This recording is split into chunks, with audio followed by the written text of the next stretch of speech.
অলি কল্পনার ঝমঝমাটে ভৌতিক গল্পে আপনাদের আবারও স্বাগত। আপনাদের জন্য আবারও আমরা নতুন ভৌতিক গল্প নিয়ে হাজির হয়েছি। আমাদের আজকের গল্প 2:17। আমাদের গল্পটা একেবারেই কাল্পনিক। বাস্তবের সাথে বা কোনো জীবিত বা মৃতর সাথে কোনো ধরনের সম্পর্ক বজায় রাখে না। যদি কোনো ঘটনার সাথে মিল থেকে থাকে তাহলে তা কাকতালীয়।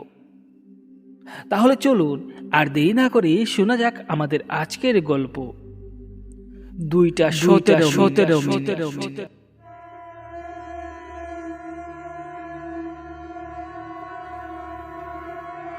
দেবাশিস মাত্র 17 বছরের তরুণ ছেলে, মা বাবার একমাত্র আদরের দুলাল।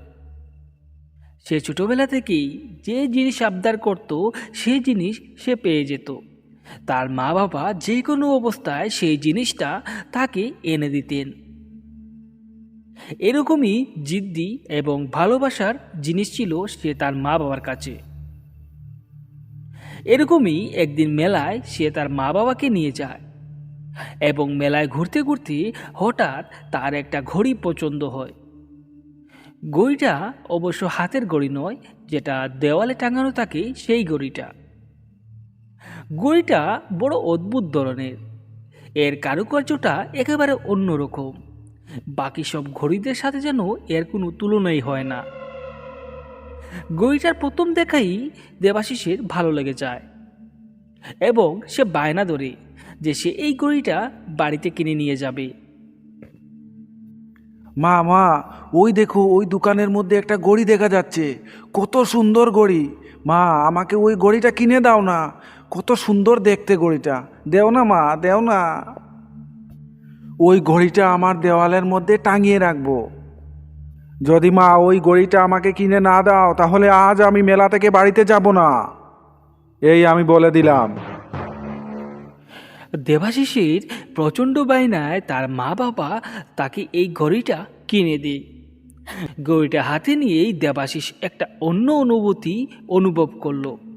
ঘড়িটার মধ্যে কি যেন একটা আকর্ষণ রয়েছে যা তাকে একেবারে মোহিত করে তুলেছে।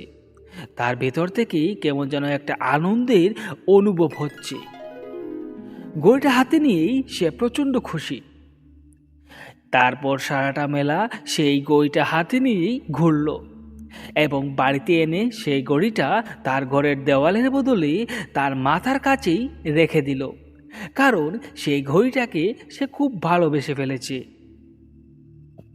এইভাবেই প্রায় 3-4 দিন কেটে যায়। হঠাৎ একদিন দেবাশিসের ঘুম ভাঙে। সে ঘুম ভেঙে দেখে তার সেই সুন্দর ঘড়িটা আর চলছে না। ঘড়িটা 2:17 আটকে গেছে।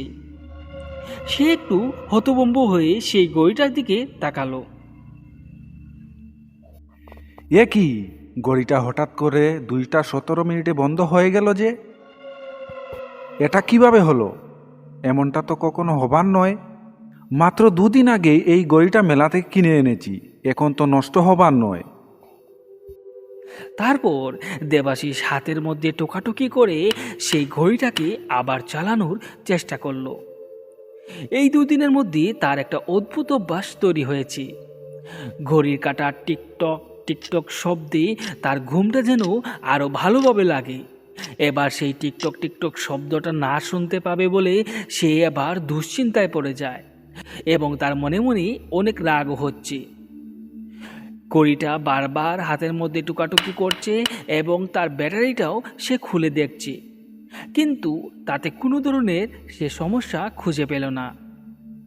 কিছুক্ষণ এরকম টুকাটুকি করার পর সে ক্লান্ত হয়ে পড়ে এবং রাগ করেই তার বিছানার আগেই সেই ঘড়িটাকে ছুঁড়ে ফেলে দেয় এবং সে এটা বলে,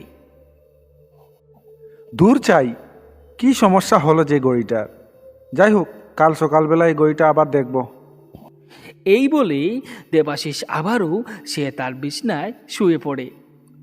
ঠিক 5 মিনিট পর ঘড়িটা আবারও টিকটক টিকটক করে চলতে শুরু করে। তবে ঘড়িটার সাথে এবার এক অদ্ভুত হাসি কান্নার মিশ্রণ ভেসে আসছিল। এই শুনে সে চমকে ওঠে এবং সে ঘড়িটা হাতে নিয়ে দেখে ঘড়িটা এবার বিদ্যুতের গতিতে চলছে। সে যেন ঘন্টা, মিনিট, সেকেন্ড কিছুই মানতে চাইছে না।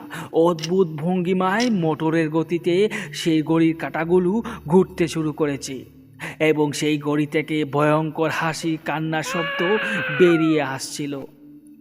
এই দেখেই দেবাশিস সেই ঘড়িটা ছুঁড়ে ফেলে দেয় এবং সে ঘড়িটা ছুঁড়ে ফেলতেই সেই ঘড়ি থেকে লাল আভায় তার ঘরটা লাল হয়ে যায়। সেই ঘড়ি থেকে লাল আভা বাড়ছে এবং সেই থেকে বের হচ্ছে অনেক অনেক ছোট ছোট বাচ্চা। সেইগুলো বাচ্চা হলেও তাদের আকৃতি মোটেও বাচ্চার ছিল না। অদ্ভুত কুৎসিত দেখতে এই বাচ্চাগুলো ভয়ঙ্করভাবে কান্না করছে আর হাসছে। আমরা অনেক দিন ধরে কিছু খাইনি, আজ আমাদের খাওয়ার ব্যবস্থা হয়েছে। আজ আমরা পেট ভরে খাবো। আজ এই ভর অমাবস্যা তিথিতে আজ এক নাবালক বাচ্চার লৌহ পান করব।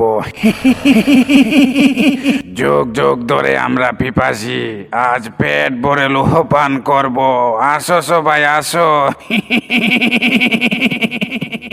আজ তোর লৌহ পান শেষ করে আমরা যাব সেই তান্ত্রিকের কাছে, যে তান্ত্রিক আমাদের এই গড়ির ভিতরে বন্দি করে রেখেছিল। তার লৌহ পান করে আমাদের প্রতিশোধ পূর্ণ করব।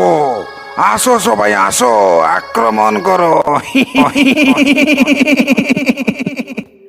দেবাশিস হতভম্ব হয়ে সেই জিন বাচ্চাগুলোর দিকে তাকিয়ে আছে। সে কি করবে কিছুই বুঝতে পারছে না। এরকম বিরূপ ভঙ্গিমায় সেই জিন বাচ্চাগুলো তার দিকে এগিয়ে আসছিল। সে কি করবে কিছুই বুঝতে পারছে না। হঠাৎ তার মনে হলো তার ঘরে একটা পবিত্র বই আছে। যেই বইটা সে তাড়াহুড়ো করে তার কাছে নিয়ে নিল এবং সেই বইটা তার কাছে নিতেই সেই জিন বাচ্চাগুলো ভয়ে দৌড়ে সরে গেল এবং তাকে বারবার হুমকি দিল। এই বালক, এই বইটা তোর কাছ থেকে দূরে ফেলে দে, দূরে ফেলে দে বলছি তোকে। আমরা কিছুই করব না, দূরে ফেলে দে এই বইটা। কিন্তু দেবাশিস সেই বইটা দূরে ফেলল না, কারণ সে জানতো এই বইটা দূরে সরিয়ে ফেলা মানে নিজের প্রাণটা শরীর থেকে দূরে সরিয়ে ফেলা। তাই সে এই বইটা তার বুকের মধ্যেই জড়িয়ে রাখলো। দেবাশিস এবার জুড়ে জুড়ে একটা পবিত্র মন্ত্র পাঠ করতে শুরু করে এবং সেই পবিত্র বইটা সে তার বুকের মধ্যে জুড়ে ধরে রাখে। তার এই মন্ত্র উচ্চারণ শুনে সেই জিন বাচ্চাগুলো আবারও তীব্র চিৎকার করে ওঠে এবং শেষে বলে ওঠে, তোকে পাইনি তো কি হয়েছে? ওই তান্ত্রিকের লৌহ পান করে আমাদের পিপাসা মিটাবো। এই বলতে বলতেই সেই অদ্ভুত লাল আভাগুলো আবারও সেই ঘড়ির মধ্যেই প্রবেশ করে যায় এবং সেই ঘড়িটা এবার শূন্যে ভেসে ওঠে এবং হঠাৎ বিদ্যুতের গতিতে সেই ঘড়িটা তার ঘরের দেওয়াল ভেঙে তার ঘর থেকে বেরিয়ে যায়। তারপর দিন সকালবেলা দেবাশিস তার মা বাবাকে সম্পূর্ণ ঘটনাটা বলেন। তারপর তার মা বাবা একজন নামী পুরোহিতকে ডেকে এনে এর সততা যাচাই করেন এবং এরকম কুশক্তি যাতে তাদের বাড়ির পাশে আসতে না পারে এরও একটা ব্যবস্থা করেন। এরপর থেকেই দেবাশিসও মনস্থির করে নে সব জিনিসে সে আর বায়না করবে না, কিছু কথা সে তার মা বাবারও শুনবে। আপনারা এতক্ষণ শুনছিলেন আমাদের আজকের গল্প 2:17। গল্পটা ভালো লাগলেই অবশ্যই আমাদের ইউটিউব চ্যানেলটাকে সাবস্ক্রাইব করে যেতে ভুলবেন না। দেখা হচ্ছে আবারও কোনো নতুন ভৌতিক গল্পে। ততক্ষণের জন্য সবাইকে শুভরাত্রি।